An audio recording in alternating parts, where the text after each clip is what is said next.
history of our nation. 50 years ago, a great American in whose symbolic shadow we stand today signed the Emancipation Proclamation. This momentous decree came as a great beacon light of hope to millions of Negro slaves who had been seared in the flames of withering injustice.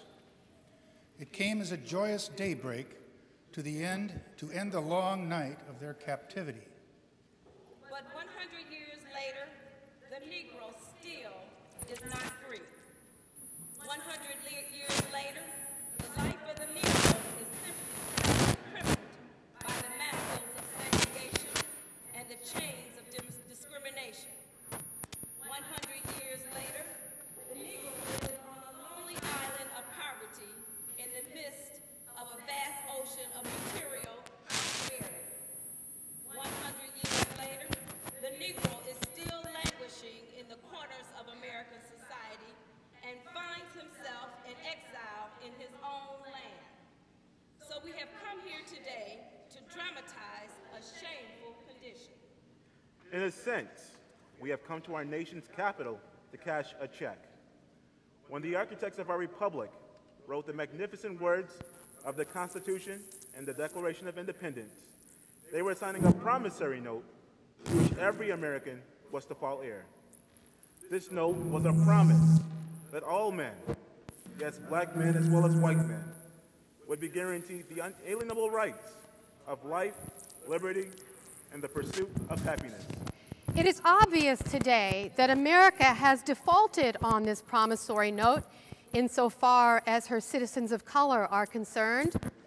Instead of honoring this sacred obligation, America has given the Negro people a bad check, a check which has come back marked insufficient funds.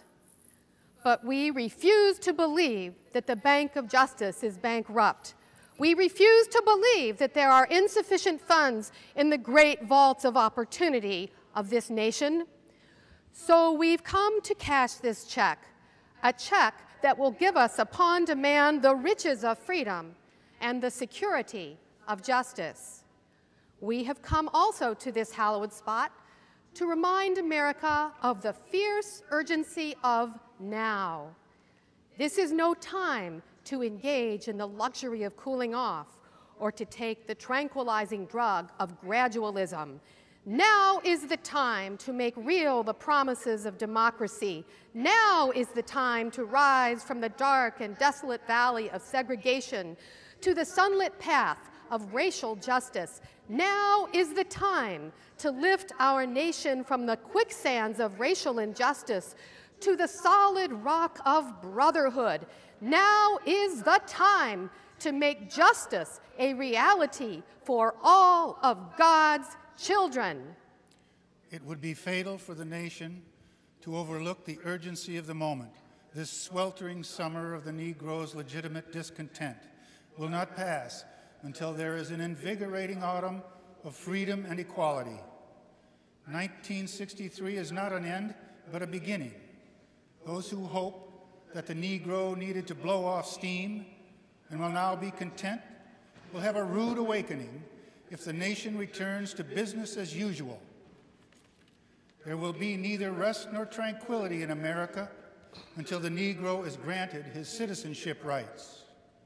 The whirlwinds of revolt will continue to shake the foundations of our nation until the bright day of justice emerges. But there is something that I must say to my people who stand on the warm threshold which leads into the palace of justice. In the process of gaining our rightful place, we must not be guilty of wrongful deeds.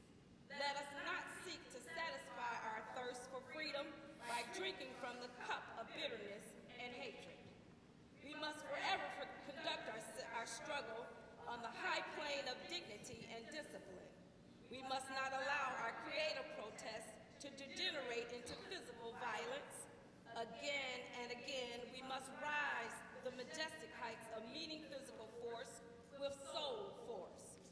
The marvelous new militancy which has engulfed the Negro community must not lead us to a distrust of all white